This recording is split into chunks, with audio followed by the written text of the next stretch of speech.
Selamat siang investor, kembali bersama saya Melina dari Mexico Futures. Pada kesempatan kali ini kita akan membahas berita seputar indeks saham, forex dan juga komoditas. Dimulai dari Bursa Amerika Serikat, Wall Street ditutup naik pada perdagangan Senin 27 Juli 2020 atau Selasa waktu Indonesia Barat, didorong oleh ramainya sentimen positif. Salah satunya yaitu pengumuman Gedung Putih untuk meluncurkan rencana pendanaan untuk meredam dampak negatif dari pandemi virus corona. Selasa 28 Juli 2020, indeks Dow Jones Industrial Average naik 114,88 poin atau 0,43% menjadi 26.584,77. Sedangkan S&P 500 naik 23,78 poin atau 0,74% menjadi 3.239,41. Indeks komposit Nasdaq melonjak 173,09 poin atau 1,67% menjadi 10.536,27. Saham raksasa teknologi Amerika Serikat yang terdiri dari Facebook, Apple, Amazon, Netflix, dan Google parent Alphabet semuanya ditutup lebih tinggi. Sebaik 9 dari 11 sektor utama S&P 500 naik, dengan sektor teknologi naik 1,61% melampaui yang lainnya. Wall Street bersiap untuk minggu yang sibuk, terutama menghadapi gelombang besar laporan pendapatan. Hal ini termasuk hasil kuartalan dari Apple, Amazon, dan juga Alphabet. Selain itu, investor juga memperhatikan lonjakan berkelanjutan pada infeksi virus corona di Amerika Serikat. Pasca perdagangan Senin kemarin, pemimpin mayoritas Senat yaitu Mitch McConnell mengumumkan rencana bantuan virus corona dari Partai Republik.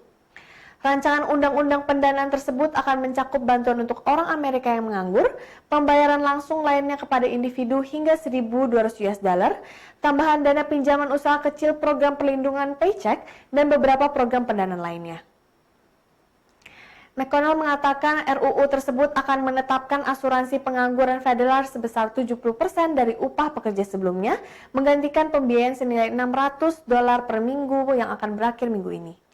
Pada saat menjabarkan rencana bantuan tersebut, McConnell mendesak Demokrat untuk segera membuat kesepakatan karena dampak wabah asal Wuhan, China tersebut telah cukup parah di Amerika Serikat.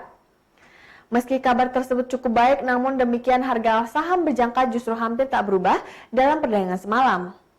Investor lebih fokus menantikan kabar dari rilis berita pendapatan berbagai bisnis utama Amerika Serikat yang akan terjadi pada hari Selasa ini. Di sisi lain, harga emas telah melambung 28% sepanjang tahun ini, menandai pergeseran dari sebelum pandemi. Emas harus bersaing dengan safe haven lainnya seperti dolar, terutama di tengah-tengah ketegangan antara China dengan Amerika Serikat yang membatasi aliran masuk ke dalam emas. Kontrak harga emas paling aktif untuk pengiriman Agustus di divisi COMEX New York Mercantile Exchange berhasil menembus level psikologis $1.900 Amerika Serikat, melonjak $33,5 Amerika Serikat atau 1,77%, ditutup pada $1.931 Amerika Serikat per troy ounce. Posisi ini merupakan level tertinggi sepanjang masa.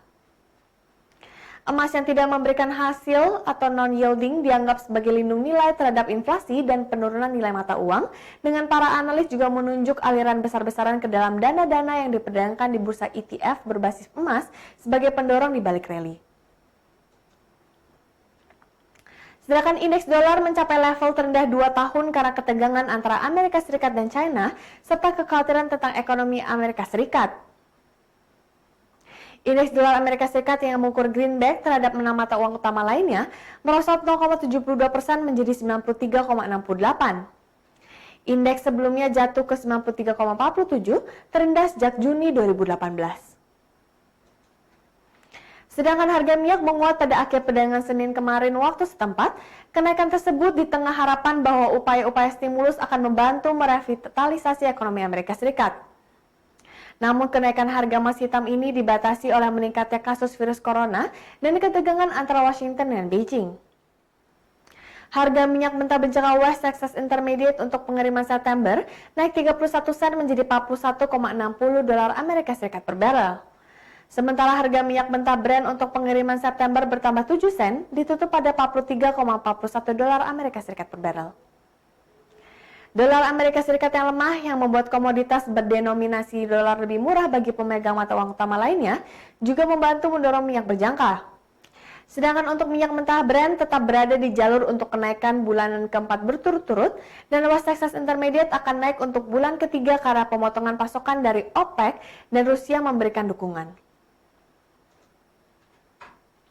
Sekian berita seputar indeks saham, forex, dan komoditas untuk hari ini. Saya Melina pamit undur diri, terima kasih dan sampai jumpa lagi.